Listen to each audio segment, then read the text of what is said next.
kalian adalah wasiatnya Rasulullah. Malaikat menghamparkan sayapnya ridon karena rela senang dengan keberadaan kalian. Makna kerelaan malaikat adalah mendoakan, memberkahi kalian semuanya, wahai para santri. Banggalah menjadi santri. Kita lanjutkan belajar kita dengan Imam Ghazali rahimahullah ta'ala.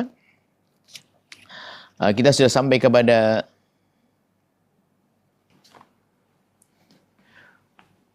waqala. Nah ini, ada orang malas-malasan. Nggak mau belajar, pengen alim. Wah ini kan, kemarin tuh. Pengen alim, nggak mau belajar. Pengen alim, dia pengen jadi orang besar, orang alim. Tapi dia malas-malasan belajar. Ongkang-ongkang. Wa huwa kaqauli man yuridu malan. Itu sama juga. Seperti orang yang pengen kaya, fayatrukul khirathata, nggak mau bercocok tanam. Wan najarata, wat tijarata, nggak mau berbisnis. Wal kasba, nggak mau cari duit, cari kerja. Wa ta'attal, nganggur. Ayo coba, dungu ini. Waqala, dan dia berhujjah. Innallaha karim. Allah maha pemurah, rahim, maha kasih.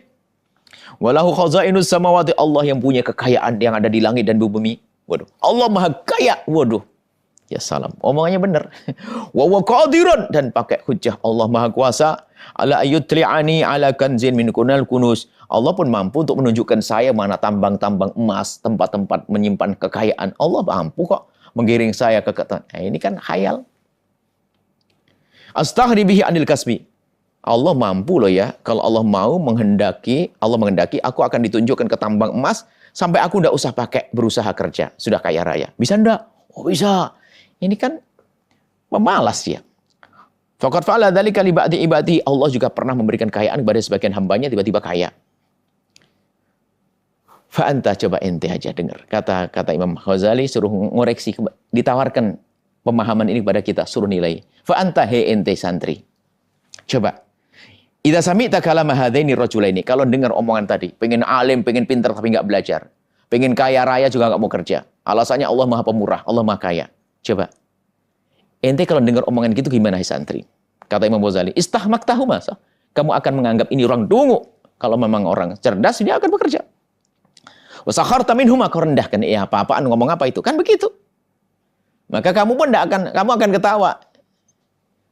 Nah gitu maksudnya Imam Ghazali. Tol anak-anak kita kata ini alim tidak mau belajar. Sama. Wa in kana ma wasafa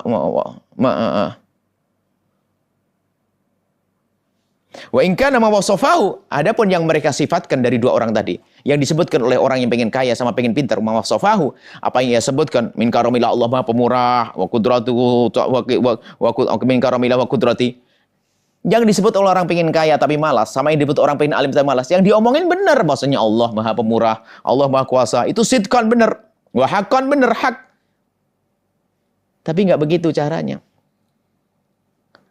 Begitu juga fakadzalik, maka yadhak akan ketawa. Alaika kepadamu arbabul basairi, orang yang punya kecerdasan hati. Fiddin, urusan agama. Maka begitu juga lihat orang-orang yang ngerti dunia, agama, mengerti ilmu syariat. Kalau ada orang pengen mampuan dari Allah nggak pernah istighfar, ini kayak ke orang tadi, pengen kaya nggak mau kerja. Idza talabtal maghfirata bighairi sa'yin laha. Sama orang minta ampun tapi nggak pernah mencoba istighfar. Minta ampun tapi nggak pernah istighfar. Wallahu ta'ala yaqul wa alaysal insan illa ma sa'a. Kecuali sesungguhnya bagi seseorang itu tergantung bagaimana usahanya. Usaha Allah akan kasih. Innama tujzauna ma kuntum ta'malun. Sungguhnya engkau akan diberi oleh Allah sebagaimana apa yang engkau lakukan. Wa yaqulu, dan Allah juga berfirman, innal abrara lafi naim, orang-orang baik itu dalam kenikmatan Allah. Wa innal fujara lafi jahim, dan orang yang fujar, orang jahat itu akan mendapatkan neraka jahim, akan dihukum oleh Allah. Fa idza lam tatrukis sa'ya fi talabil ilmi, jika engkau tidak meninggal, fa idza lam tatruk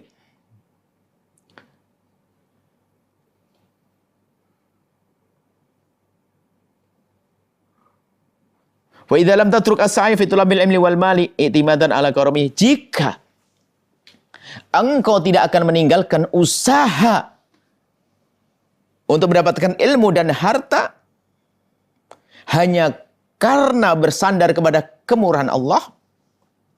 Ingat, jika untuk menjadi alim kau tidak akan ongkang-ongkang, jika engkau ingin menjadi kaya enggak akan ongkang-ongkang, maka juga begitu. Fakadzalika la tatrukut tazawwuda, jangan kau meninggalkan berbekal. Fakadzalika, begitu juga la tatruk, jangan kau tinggalkan apa itu at-tazawwuda, berbekal. Lil akhirati, untuk akhirat. Kalau memang kamu percaya adanya surga, maka carilah surga, berusaha untuk mendapatkan surga. Seperti kalau kamu pengen kaya, berusaha untuk jadi kaya, kerja.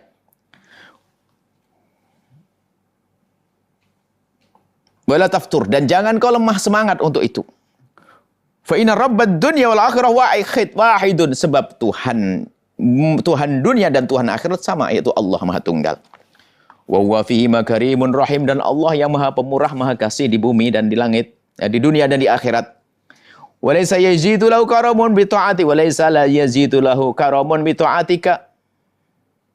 Tidak akan menambahkan kedermawanan Allah, kemuliaan Allah karena taat kita. Jadi taat kita nggak akan nambahkan kemuliaan Allah, karena Allah sudah maha mulia, sangat mulia, maha mulia. Wa inna makaramuhu, akan tapi kemurahan Allah itu adalah fi ayyu yassira laka. Maka kemurahan Allah ini artinya adalah Allah mudahkan untukmu tariqal wusuli, cara untuk sampai ilal mulkil muqim, dari kerajaan yang ditegakkan, maksudnya kerajaan akhirat, masuk kejayaan di akhirat. Wan na'imid daim, nikmat yang abadi. Al mukhallad, yang selamanya. Dengan apa? Bisabri, dengan kesabaranmu untuk mendapatkan surga. Bisabri, dengan kesabaranmu ala tarki syahwati, untuk meninggalkan syahwat. Untuk meninggalkan syahwat. Ayyaman qalail, dalam waktu yang singkat. Coba, hanya 70, 80, 90 tahun menjaga syahwat, meninggalkan keharaman untuk mendapatkan kenikmatan yang abadi. Abadi bukan 10, 100, 200, abadi. Wa hadza nihayatul karam, bukankah ini puncak kedermawanan Allah adalah kita kerja hanya berapa puluh tahun dibalas dengan ribuan, bahkan tidak ada batasnya. Fala tuhaddits nafsaka bitahwisatil battalin, jangan kau berbisik dengan hati. Maksudnya jangan kau bisikkan ke hatimu, maksudnya jangan kau turutkan dirimu, jangan kau biarkan dirimu menuruti bitahwisatil battalin, bisikan-bisikan kesalahan orang-orang, kerusakan-kerusakan orang-orang pemalas. Maksudnya jangan sampai kamu terpesona, ya. Awas, jangan kau pikirin lalu kamu terpengaruh dengan orang-orang pemalas tadi. Waqtadi, maka ikutilah, kita orang cerdas. Kalian santri orang cerdas. Waqtadi, ikutilah hai santri yang cerdas. Biulil azmi, dengan orang yang punya semangat. Wanuha, dan kecerdasan. Minal anbiya, dari para nabi. Bagaimana berjuang mereka. Wassolihin, orang-orang soleh. Wala tatma', jangan kau rakus. Fi antah sudah ma la tazra', jangan kau rakus untuk memanen sesuatu yang tidak kau tanam. Jangan kau wala tatma', jangan kau rakus fi antah sudah untuk memanen sesuatu lam tazra', yang kau sendiri tidak pernah nanamnya. Jadi kalau ingin memanen, maka menanamlah. Siapa yang menabur, itulah yang akan menuai. Seharusnya begitu. Yang menanam adalah yang akan memanen. Walaita man shoma wa shalla wa jahada wattaqa ghufirallah. Jangan sampai hanya sekedar berhayal-hayal pengampunan. Karena walaita, tidaklah semua man shoma wa shalla wa jahada wattaqa ghufirallah. Tidak semua orang yang memohon ampun melakukan sholat ternyata menjadi diampuni oleh Allah. Karena apa? Karena kurang benar niatnya. Fahadhihi, ini yang dihadirkan Imam Ghazali. Ini semuanya catatan-catatan, kata Imam Ghazali. Jumalun, beberapa permasalahan mimma yambahi an tahfadhu anhu. Ini yang aku sebut tentang mata, tentang telinga, tentang lesan, tentang kaki, tentang tangan. Semuanya itu adalah beberapa hal yang antahfadhu, hendaknya kau jaga. Anhu, dari hal tersebut, jawarihaka, anggota tubuhmu. Al-dhahirata, yang dhahir. Ini adalah baru ngomong dhahir Imam Ghazali. Dhahir dulu ini diberesin, dhahirmu dulu ini. Matamu, telingamu, tanganmu, kakimu. Wa amul hadil jawarih. Akan tapi ingat, amal-amal zahir ini innama tatarasyakh, akan menjadi kuat, mengakar min sifatil qalbi, dari hati. Kalau hatimu nggak benar juga. Kalau baik menjadi baik. Fa in aradta hifdzal jawarih, lah sekarang ini gambaran jaga zahir. Sadari dulu mata, telinga, akan tapi susah menjaga zahir itu kecuali kita lanjutkan. Fa in aradta hifdzal jawarih, jika engkau ingin menjaga anggota zahirmu tadi agar selamat tidak terjerumus dalam haram yang disebutkan, fa alaika, maka hendaknya engkau bitadhhiril qalbi, untuk membersihkan hati. Fahuwa taqwal batin, itulah takwa batin. Ada takwa zahir, takwa batin. Takwa zahir adalah menjaga mata anggota tubuh, zahir benar. Ada takwa batin, adalah takwa adanya di dalam hati. Dan Nabi menyebut at-taqwa hahuna. Takwa sungguhnya adalah di dalam hati. Hanya pancaran takwa tadi menjadi pancaran pandangan mata yang benar, lisan yang benar, telinga yang benar, langkah yang benar. Wal qalbu, adapun hati, wal mudghatu adalah segumpal daging. Digambarkan sesuatu yang kecil. Idza saluhat, kalau sudah dibenahi itu kecil. Saluha biha sairul jazati, semua anggota tubuh akan benar. Kalau hati dibenahi maka anggota tubuh akan benar, maka hati akan menghantarkan pandangan sejuk. Hati akan mengajak lesan untuk bertutur kata yang baik. Hati terus mengajak anggota tubuh melakukan kebaikan. Wa idza fasadat fasada biha sairul jasadi, kalau hati itu rusak maka akan rusak seluruh anggota tubuh. Fastaghil, maka hendaknya engkau menyibukkan diri bi islahihi, dengan membenahi hati. Litasluha bihi jawarihuka, agar menjadi benar. Dengan ini kesibukanmu itu apa? Jawarihuk, agar anggota tubuhmu menjadi benar. Wastahil bi islahihi, membersihkan hati. Litasluha, agar menjadi benar, bihi, dengan hati yang bersih tadi. Apa? Jawarihuka, anggota tubuhmu. Wasolahuhu, dan benarnya hati adalah yakunu, dengan cara bimulazamatil muraqabati, terus-menerus menjaga hati tanpa henti. Ini yang disampaikan Imam Ghazali. Ayo. Baru ini baru zahir. Nanti lebih dahsyat lagi bagaimana batin. Dan Imam Ghazali memang Masya Allah bicara tentang ilmu membersihkan hati, dahsyat. Tip-tip yang beliau hadirkan adalah memang luar biasa. Maka disampaikan perlu belajar ilmu membersihkan hati. Sampai dikatakan ilmu membersihkan hati adalah fardu ain, di atas fardu ain. Insya Allah pertemuan yang akan datang kita bahas masalah itu. Membersihkan hati. Tapi dohir tidak akan bisa bersih kecuali dari hati. Kalau hati yang tidak bersih, dohirnya baik, namanya dohir basa-basi. Tapi masih lumayan, dohirnya masih benar, hatinya nggak benar, masih lumayan, nggak ganggu orang.